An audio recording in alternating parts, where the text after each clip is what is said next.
They are mysterious stories that have captured the imaginations of UFO believers and sparked covert government investigations. It was a gigantic object 300 meters in diameter. It made very strange aerial maneuvers. But these are not celebrated American paranormal incidents. These UFO episodes took place in a country for years, shrouded in secrecy. Behind the scenes, the Russian government, the Russian military take this phenomena very seriously. They've been lying directly to their own people.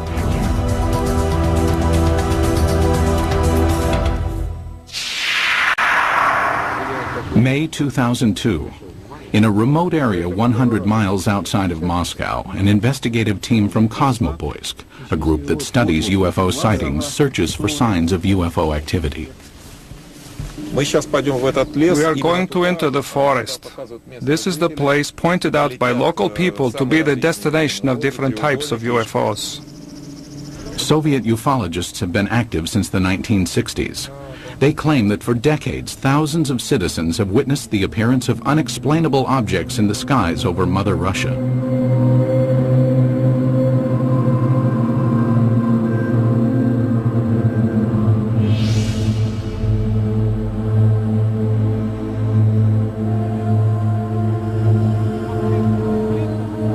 Today, ufologists in Russia work in the open and report their findings freely. This was not always the case. Before the policy of glasnost was introduced in 1985, independent investigations of UFOs in the former Soviet Union were conducted in a climate of secrecy and fear. At times, official government policy denied the existence of UFOs and any UFO activity, and prohibited anyone from reporting otherwise. The UFO research in the former Soviet Union was a very complicated matter because one had to deal with overall state secrecy. Meanwhile, the Soviet government was involved in covert UFO investigations of its own. We know that the Russian government studied this secretly for a period of 40 years. We know that they took it very seriously. We also know that there have been various attempts, including more recent ones, to put a spin on this to say, there's nothing to it. That's a bunch of baloney. The results of the Soviets' most far-reaching secret UFO study became public in the year 2000. The inquiry started in 1978 and took 13 years to complete. The investigative team consisted of top scientists and military experts, and was completely clandestine. Certainly, this collaboration between the Academy of Sciences and the Ministry of Defense was not paraded. I mean, formally, these studies were closed. Classified organizations took part in these studies. This research should have a secret character. Colonel Boris Sokolov was the coordinator of the investigation. Shortly after the fall of the Soviet Union, he met with American investigative journalist George Knapp.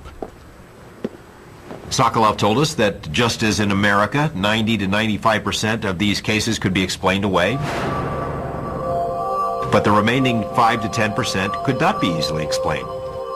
The 13-year Soviet UFO study scrutinized some of the most puzzling sightings in Russian history. In 1968, a cameraman documenting a test of a Soviet jet fighter noticed a huge triangular object in the sky. He focused his camera on the object and caught it on film. In 1977, an unusual aerial display sent tentacles of light streaming down over the town of Petrozavodsk. Some claim the event caused fine holes to be glazed in glass windows and concrete. In 1982, military personnel at an intercontinental ballistic missile base witnessed several brilliantly lit orbs overhead. Seconds later, a warning light indicated a missile had switched to the prepare to launch mode. Had an alleged UFO come close to starting a nuclear attack?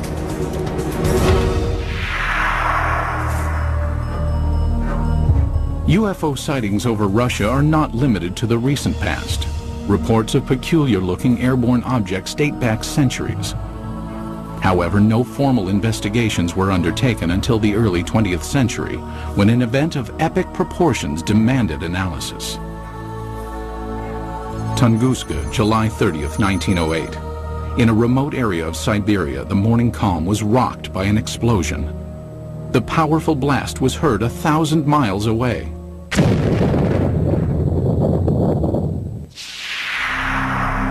There was an enormous fireball blast, something on the order of 15 megatons of equivalent energy, which is roughly 1,000 times that of the Hiroshima blast at the end of the Second World War. This was an extraordinary event. Because of the remoteness of the Tunguska region, it was almost 20 years before any government researchers visited the site. The first expedition to reach Tunguska was headed by Russian mineralogist Leonid Kulik. When the initial expedition got to the Tunguska area in 1927, the natives were reluctant to show the scientists into the region because they thought the god Agdi had devastated the area because of the wickedness that was going on, and he had destroyed the trees, killed the animals. Kulik eventually convinced locals to direct him to the blast location. Believing a meteorite had caused the massive explosion, Kulik assumed he would find a crater at the point of the meteorite's impact. To his surprise, there was none. He looked for meteorite samples on the ground because often when an object hits the Earth, it throws up debris, and the debris is recoverable around the edges of the crater. But of course he didn't find that either. What Kulik discovered has stirred UFO debate for decades. At the blast's epicenter was a frozen swamp with an untouched clump of fully grown trees in the middle. Circled around the grove, 10 million dead trees lay in a symmetrical ring, seemingly mowed down by a cosmic scythe. So here we have an enormous blast site with no crater, no fragments or meteorites around the rim of the crater, and this radial pattern of burnt trees knocked down for some 20 miles in all directions. In the years that followed, others traveled to Tunguska to study the unusual occurrence. There might have been fruits obtained by labors of another expedition sent by the head of the Soviet secret police in the late 1940s. But all we know is that such expedition existed. We do not know what has happened to the items and the information it collected. Further baffling ufologists were reports of radiation damage in the Tunguska blast region. There were also some reports of mutations taking place in plant life, and even some humans apparently suffered some gene damage.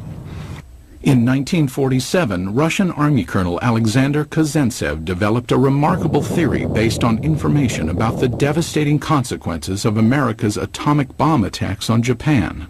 He was listening to the report about the nuclear bombardment. The announcer gave a very long and very detailed description of how and in which direction trees, houses had fallen, and so on, how everything was hit. He realized that what had happened in Hiroshima, exactly the same happened at Tunguska, only nearly half a century ago. Kazantsev hypothesized that the nuclear-like devastation seen at Tunguska must have been caused by the crash of a nuclear-powered alien spacecraft. But the scientific community rebuffs the UFO theory. Scientists claim the Tunguska explosion was caused by a rare but explainable natural event. They believe an asteroid dropped to just 3 miles above the Earth's surface and then exploded. As the object came in, it was being decelerated and squeezed by atmospheric forces. It blew up with the force of a hydrogen bomb. The shock wave smashed down the forest, knocking trees away from the blast and resulting in a pattern away from ground zero. But how would an asteroid explosion explain the reports of radiation damage in the Tunguska area? Scientists say it can be attributed to the sheer magnitude of the explosion. As we mentioned before, the blast itself was 1,000 times greater than the Hiroshima blast at the end of World War II. The blast would have generated a series of very high-speed charged particles and would have been the cause of some of the mutations in the gene structures of plants and animals. But to this day, scientific explanations do not satisfy many ufologists. I have been several times to the place where the Tunguska body fell. I intentionally call it body, not meteorite. I mean, the catastrophe of an asteroid, of a comet, or of any other natural body cannot lead to such consequences. A number of expeditions found things that they couldn't explain. There were some people who were saying that the evidence suggested this was some kind of an alien spaceship. That was the kind of magical explanation you use when you don't have enough real science to understand the physics and the astronomy involved. Throughout the rest of the 20th century, magical explanations of unidentified flying objects over Russian skies would continue. And in one instance would help expose a top-secret Soviet military project.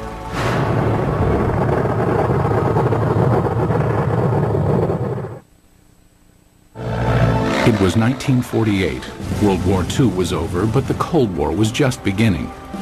Soviet leader Joseph Stalin had initiated the Berlin blockade and directed his scientists to develop a nuclear weapon to rival that of the United States. It was during this period that some claim Stalin grew concerned about UFOs. It is said his interest stemmed from reports of a 1947 UFO incident in Roswell, New Mexico. New Mexico in 1947 would have been a hotbed of Soviet espionage because we had all kinds of stuff there. The 509th Bomber Wing, the only atomic bomber wing group. Purportedly, Stalin ordered Sergei Korolev, the founder of the Russian space program, to analyze information about the supposed Roswell crash and report his findings. Mr. Korolev came up with an answer. Yes, UFOs exist. No, they present no immediate threat. And after evaluating the information, all that the Russians had acquired on Roswell and on UFOs, Korolev concluded UFOs are real. They appear to be intelligently controlled. That's what he told Stalin, and Stalin in turn said, that's what my other people have concluded as well. While concrete proof of the conversation does not exist, several Soviet scientific agencies did begin investigating UFOs in the ensuing years. Stalin, after getting this information about Roswell and UFOs in general, did the same thing basically that the American government had been doing. He condemns UFOs in public and then conducts secret tests behind the scenes. He had all sorts of high-level scientists who would research the problem for him and then report to military officials, all behind the scenes. Also hidden from public view were UFO reports culled from Soviet Air Force pilots. Between the mid-1950s and mid-1960s, pilots reported approximately 15,000 UFO sightings. It is very difficult to find a pilot who has been flying for many years and has never seen a UFO. Most of these sightings can be easily explained. In an era of superpower distrust, flights of American spy planes and spy balloons were common over Soviet skies. But investigative journalist George Knapp, who has viewed portions of the Soviet UFO files, found some of the pilot sightings perplexing. There were 40 instances where Russian warplanes were sent after UFOs. This is not temperature inversion, this is not a weather balloon, this is not swamp gas, these are craft floating around in the airspace of Russia, and they sent warplanes to go chase them. While pilots continued to report strange objects in the sky, none could offer tangible evidence to support their claims. But in 1968, over the skies of Riga, Latvia, an alleged UFO sighting was caught on film. As a Soviet propaganda film crew documented a test flight of a fighter interceptor jet, the pilot noticed an unusual object high in the sky.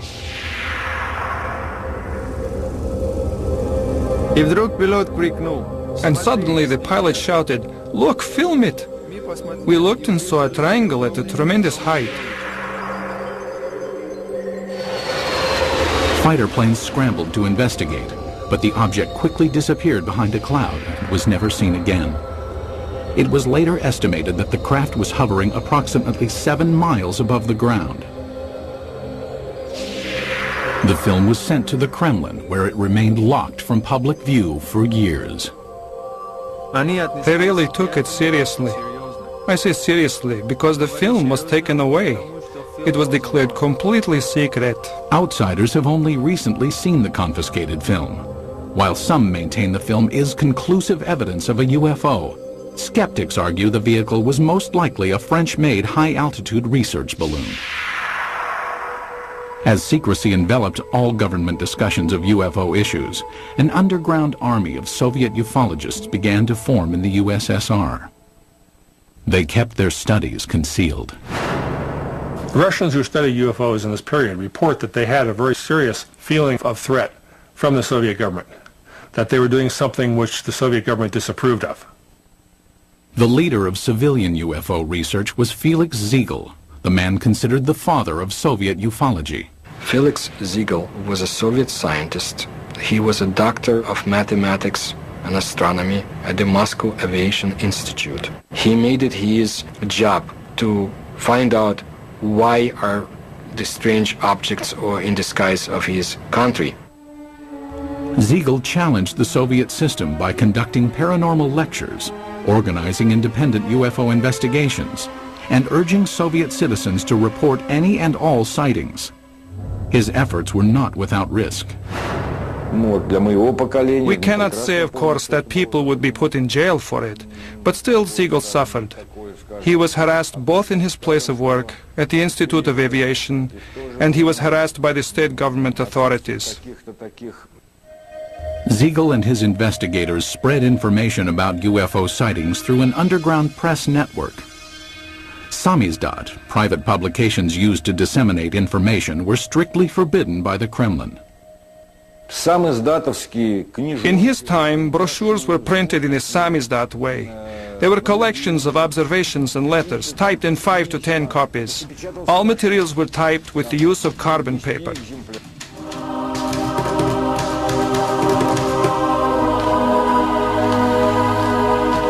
Samizdat papers were distributed by trustworthy messengers who secretly carried the copies from one person to the next. UFO information circulated in this covert manner until 1967, when suddenly it seemed as if ufologists were given a reprieve from government censure. Today it appears this respite was a smokescreen, part of an intricate government deception. The complex ruse began in 1967 when citizens reported multiple sightings of crescent-shaped UFOs over the skies of the Ukraine and the lower Volga Valley. It was also seen as far south as the Caucasus Mountains, where many astronomers in observatories in the Caucasus Mountains would see these objects flying horizontally from west to east, crescent-shaped, heading toward the east. For reasons unknown at the time, the government allowed press coverage and independent study of the sightings. Felix Ziegel was granted permission to form a government-sanctioned investigative committee made up of over 200 scientific and military experts. In October 1967, they convened at the Central House of Aviation and Cosmonautics in Moscow. Their goal? Determine the cause of the mass sightings. On television and in newspapers, Ziegel's committee appealed to Soviet citizens to report information on UFOs. For the first time in Soviet history, UFOs seemed to be an open topic. It was like a breath of fresh air. Freedom of discussion about a forbidden subject was permitted to the Soviet citizens. And this was something unheard of. And alas, it did not last long. Within a few months of Ziegel's televised appeal, the steel jaws of Soviet censorship clamped down. Reporting of UFOs was once again off limits. The subject was dropped from the controlled media, and Ziegel's committee was ordered to disband. The committee was to encourage people to report. As soon as the reports began to gather, somebody in Moscow quashed the activity, canceled the committee, canceled publication of further works, and put a lid on it. Cries of a Kremlin whitewash were immediately sounded. Why the cover-up takes place, I don't know. Is there a cover-up? There's no question about it. But what they were covering up is the question. UFO buffs believe they were covering up alien visitations. I think the evidence is clear they were covering up descriptions of their own secret military aircraft and missile activities and satellite activities. Scientist and NASA consultant James Oberg came to this conclusion in 1977 after studying Soviet space vehicle launch patterns and comparing them to the dates of the 1967 sightings. He deduced that the crescent-shaped objects witnessed in the sky were not alien in nature, but could be attributed to secret tests of a new Soviet missile warhead.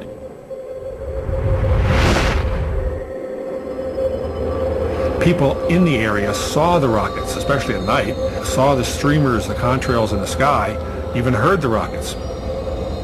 They were told by the government that there was nothing there, that it was not anything ours. It became a UFO phenomena. Later dubbed by the Pentagon as a fractional orbital bombardment system, the Soviets had good reason to keep the tests secret. It was designed to sneak under our radar as a first strike weapon. It was one of these scary things that you only build it if you mean to make a sneak attack. It was also illegal to have such a weapon because in 1967, the U.S. and Russia and other countries signed a treaty forbidding the placing of nuclear weapons into orbit. But why, after crushing public dissemination of UFO information for years, did the government briefly loosen its restrictions in 1967? It appears now to have been a deliberate ploy to fool its citizens and the international community about the true nature of the sightings. The Soviet government did not want the public to understand what was going on. They didn't want the Americans to know, for example, what was going on. It was a useful camouflage. It diverted people's attention. Because it was a UFO, Western journalists would laugh rather than investigate it. The cover-up by the Soviet government is in letting people think they're flying saucers. The strategy backfired when the extensive UFO data collected by Felix Ziegel's committee was published in magazines. The Soviet government realized what these reports really were. They're military secrets. Not described accurately, but accurately enough to be of use to the CIA if they ever caught on. The government said, "Oh my gosh," and other things in Russian, and said no more UFO reports get published in the Soviet Union. For 10 years, public discussion of UFOs was effectively brought to a halt. But that would change in 1977 with the appearance of a strange-looking object over Soviet skies, witnessed by thousands of astonished citizens. September 20th, 1977. As dawn approached in the small Russian port city of Petrozavodsk, a spectacular aerial display lit up the skies. The incident would become one of the most studied UFO sightings in Soviet history. The phenomenon of Petrozavodsk is one of the greatest abnormal phenomena on the territory of our country. At approximately 4 o'clock in the morning, civilians and military personnel reported seeing huge star-like apparitions shooting in the sky. As it flew up in the sky, it appeared to come over the city and then head off toward the horizon.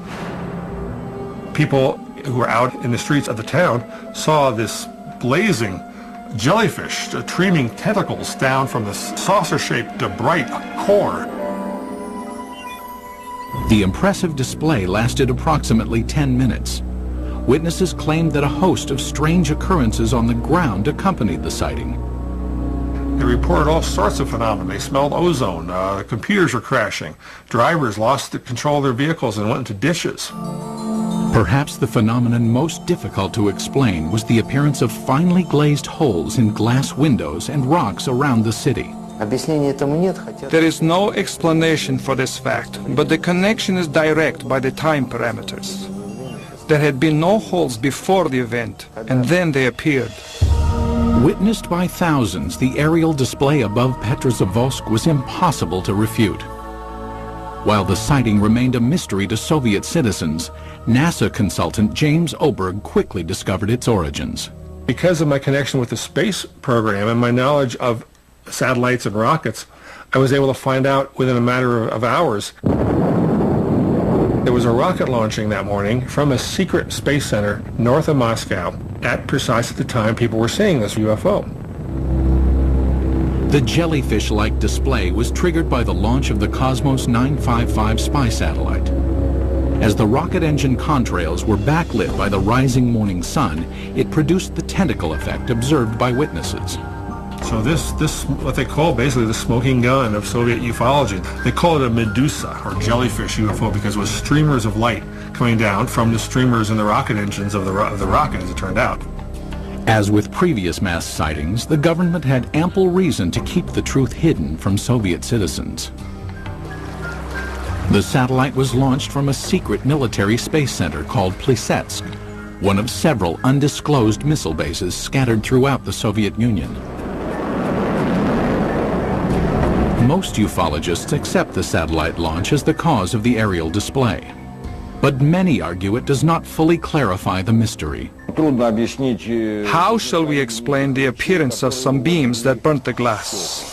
When the pieces of the glass were analyzed at the Institute of Metrology in Moscow, they concluded that these holes resulted from badly glazed window glass. That is, a purely technical defect took place. I do not believe that the launch of a secret military satellite would explain the holes that were made in the glass. My personal opinion, no, this was not man-made technology that's responsible for such effects. There were some reports of holes being drilled into glass window panes and in paving stones. I saw those reports. I can't explain it. And all these sorts of additional phenomena, these additional reports, are typical of what happens when people see a very sudden, shocking sight in the sky and look around them for corroborative evidence. Most of the time, it's irrelevant, independent, and sometimes even imaginary. While the mysterious holes might never be fully explained, the Petrozavodsk incident had much deeper consequences inside the walls of the Kremlin.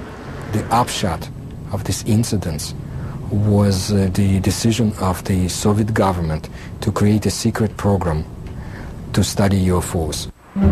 In the weeks following the Petrozavodsk sighting, the Soviet Academy of Sciences received inquiries from several European nations concerned about the nature of the event. In response, the Academy of Sciences requested permission from the Kremlin to initiate a top-secret investigation of anomalous occurrences.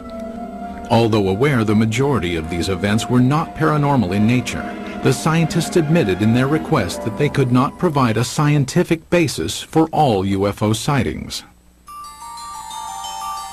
The Academy of Sciences can neither ignore or explain the paranormal phenomena similar to that observed in September 1977 in Petrozavodsk. The program was organized to show that we did not know the answers to these questions and would be studying it on the scientific level.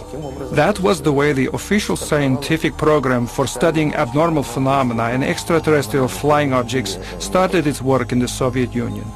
In 1978, the investigation that later became known as Institute 22 was formally started. The study lasted 13 years and was completely concealed from public view. But why did the Soviet government spend time and money to investigate a phenomenon it already knew the origins of? There's really no surprise that the Soviet military, even if they understood the nature of most of these reports, would still investigate them. The Soviets traditionally spied on themselves as severely as they spied on the West. If they already knew that these are missile tests, why do they have to have a nationwide study behind the scenes? I mean, it's not like the results of the study were ever going to be published anywhere. It was a secret. So it makes no sense. While the rationale for the beginnings of the study is still debated, there is no doubt the scope of the investigation was far-reaching. The Institute 22 inquiry was conducted jointly between the Soviet Academy of Sciences and the Ministry of Defense. It was very useful for the Academy of Sciences to collaborate and to carry out studies together with the Ministry of Defense, because naturally it was much easier for the Ministry of Defense to get the information we had no access to. The armed forces were ordered to study what, if any, influence possible UFOs might have on the proper functioning of technical military equipment. In addition, hundreds of thousands of sailors, soldiers, and pilots were recruited to watch for and report on UFOs. No one was told why the reports were being taken. The Ministry of Defense has an enormous observance potential. First, military units are located all over the country. Second, unlike civil organizations, an order from the Minister of Defense is sufficient for making a potential viewer of each military man, and this was done. Every single unit in the vast Soviet military empire had to comply with this study. That is, any UFO, any anomalous object, any ball of light, any strange thing in the sky whatsoever had to be fully investigated. Scientists were directed to investigate the physical nature of alleged paranormal phenomenon. The data collected by the military and scientists was analyzed in a lab located in a nondescript building in a suburb of Moscow. The personnel of the laboratory were not numerous, not more than 10 people, and this number was never exceeded. But the specialists from almost all the scientific areas worked there, from a physician to specialists in radioelectronics, meteorology, and astrogeophysics. Practically all the specialists were represented there. It was done in order to study all possible aspects of UFOs.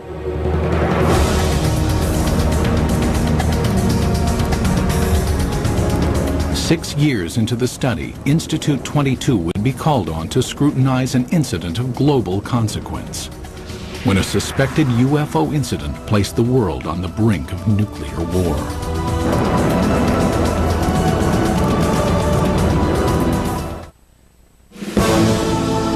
The early 1980s were a time of tense relations between the Soviet Union and the West.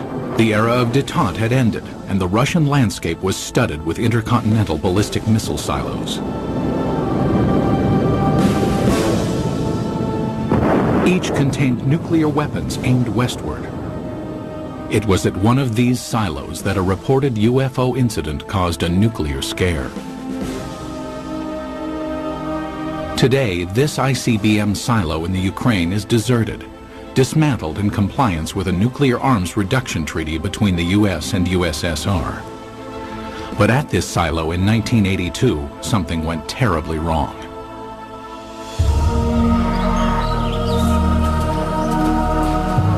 It started at approximately 6 p.m. when soldiers and villagers in the nearby town of Bielo-Korovichi witnessed a strange object in the dusk sky. A military officer at the time described what he saw. I was riding a motorcycle not far from here. I saw a large object in the air. It had a perfect geometric shape. At the same moment inside the silo, an emergency warning light indicated that a nuclear missile had switched to launch mode. The most telling testimony comes from the communications officer who said that somehow something entered the correct code. But Moscow had not ordered a launch, nor had any personnel in the bunker touched the control panel. For 15 agonizing seconds, technicians frantically scrambled to stop the launch. Then, without explanation, the launch sequence was aborted. They were ready for launch. The UFO, poof, goes away. Poof, the command control module goes back to normal. Had a UFO somehow interfered with the launch controls of a nuclear missile? A team of investigators from Institute 22, the secret state-sponsored UFO research team, was immediately ordered to the missile base. They established within a very short period, literally half a day, that a military training exercise took place at a nearby aerial ground. Investigators learned that the sighting occurred at the same time and in the same area where the military was testing flares. Dropped out of planes, the flares provided 5 to 7 minutes of illumination. That explained the strange display in the sky. But why did the nuclear launch sequence activate? The fact that the emergency situation coincided with the effects which took place is certainly a remarkable coincidence, but it is still a coincidence. The ICBM control equipment was systematically taken apart and rebuilt, but no defects were found. It's not just an electrical malfunction. Something entered the correct launch codes. That just doesn't happen every day. We hear from our government UFOs are not a matter of national security. The Russian government has been telling its people the same thing. They're trying to confuse us. This incident is clear evidence, if ever there was, that UFOs do carry national security implications. After examining the ICBM episode, the investigative team of Institute 22 continued to scrutinize various sightings around the country. Some who reported UFOs had a much closer view than those on Earth. Cosmonauts. The first man in space, Yuri Gagarin, is quoted in the Thread 3 documents as saying, "I can tell you that UFOs are real, and if you allow me, I'll tell you a lot more." The second man in space, cosmonaut Titov, said that there were 7 UFOs dancing around his space capsule during his brief flight into space. However, even to this day, most cosmonauts are reluctant to speak about any unusual phenomenon they witnessed in space. There's a ridicule factor, there's a laughter curtain, there are career consequences from reporting a UFO and taking it seriously. But in this rare interview obtained by the History Channel, 2 cosmonauts spoke of unusual objects they encountered in space. Many cosmonauts have seen phenomena which are far beyond the experiences of Earthmen. For 10 years, I never spoke of such things. Former Commander Vladimir Kovalyonik of the Salyut 6 space station revealed that on May 5, 1981, he observed an unrecognizable illuminated entity outside the porthole of his craft. The object had an elliptical shape and flew with us. It only flew straight, but then a kind of explosion happened. It produced a golden light, very beautiful to watch. A second explosion followed, and 2 spheres appeared. As we entered the darkness of Earth's shadow, I could no longer see them.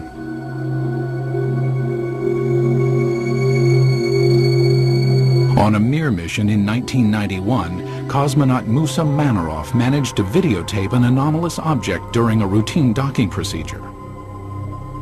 I was looking out the biggest window. It was directly in front of me. I am familiar with the construction of all spaceships, but this was different. There is ongoing debate about sightings of unidentified objects by cosmonauts and American astronauts alike. Skeptics insist there is enough debris left in orbit to constitute a plethora of unusual sightings.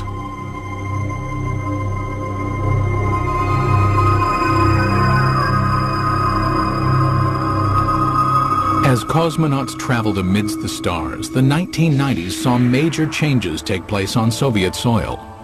When the walls of communism crumbled, American UFO investigator George Knapp ventured to Russia, hoping to discover just what secrets the Soviets had been hiding about alien encounters. What he found was startling. Beginning in the mid-1980s, the leaders of the United States and the Soviet Union conducted several summits aimed at reducing both nuclear arms and tensions between the 2 superpowers.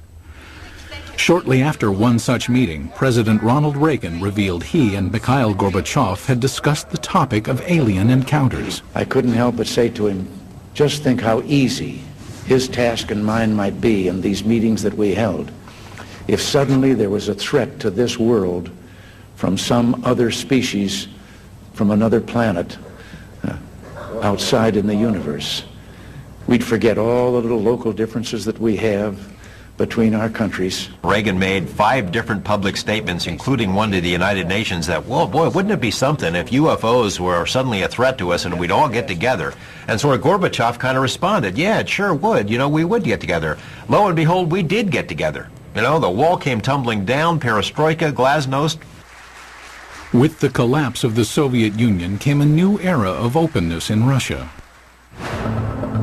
Thousands of miles away in Las Vegas, Nevada, investigative journalist George Knapp, who had studied many American UFO incidents, realized the time was perfect to explore Russian reports. 3 years ago, we had succeeded in obtaining several hundred pages of secret Russian UFO documents and photos. Other Western journalists followed. Today, it's a new ballgame. The lid has been dropped on government UFO files, although there is still plenty of information to be found. It occurred to me, now may be the time to go ahead and try to find out what the Russians know about UFOs. It was a tumultuous, crazy time, but a wonderful time to be there as a journalist. In 1993, Knapp traveled to Russia and was introduced to Boris Sokolov, the coordinator of Institute 22. Like many government-funded scientific projects from the era, Institute 22's funding had been cut and the project disbanded. Sokolov provided Knapp with some of the recently declassified UFO files, containing information on the cases that were more difficult to explain. He had culled from the thousands of reports some of the most interesting ones and had kept them in these binders, and we were able to get them and bring them back. Why would the Russian military study all of this stuff? Colonel Sokolov said it was a very practical reason. They knew that UFOs could do things that their planes couldn't. Figured by studying it, they may be able to get an advantage over us in terms of stealth technology. Upon returning to the United States, Knapp made some of the files public. As a result, Colonel Sokolov was ridiculed by some back in his homeland. Officially, Russia was a democracy, but the communists still had a lot of influence. There were communist newspapers that attacked him broadly as being a sellout to Mother Russia. But the public scorn Sokolov endured was certainly less severe than the consequences he might have been subject to in the old Soviet Union. My friend put it this way. He said, if this had happened 5 years ago, we would be in prison. If it had happened 10 years ago, we'd all be shot for giving up these secrets. But in 2000, the relaxed political climate allowed Sokolov and scientist Yuli Platov to publish a report summarizing the findings of Institute 22. Entitled The History of UFO State Research in the USSR, the report concluded that of the 3,000 UFO sightings investigated, 90 to 95% of the incidents could be attributed to man-made phenomenon, mostly missile launches and research balloons. The remaining 5 to 10% could not be easily explained. He was not willing to conclude that any of these things were extraterrestrials or interdimensionals or aliens from the future or anything of that sort. The thing is that before, the enthusiastic ufologists had affirmed in literature that all we saw was due to contacts with the extraterrestrial civilizations. No. It turned out that only a very small percentage of events remained unexplained. But in a land that for so long concealed information and suppressed dialogue, many ufologists wondered if the report revealed the entire truth. There is a vast treasure trove of KGB documents on this topic somewhere that no one has ever seen. And I know the KGB did release some documents in the early 90s, but it is presumed by a lot of folks that the best stuff is still hidden in a vault somewhere. What happened to the files? Who keeps them? Until we ourselves go through the files, we cannot say whether what Mr. Platov and Mr. Sokolov say is true. It will probably never be known exactly how many Soviet UFO files remain classified, or what they contain. Most in the scientific community doubt any smoking guns exist in the unseen files.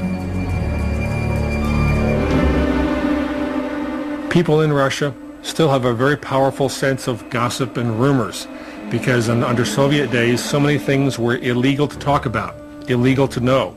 So they replaced the reality with a very rich mythology. UFOs became part of that mythology in Russia, and it's still a very powerful theme over there. But many UFO enthusiasts remain suspicious, believing that the proof of alien encounters exists and is still being hidden.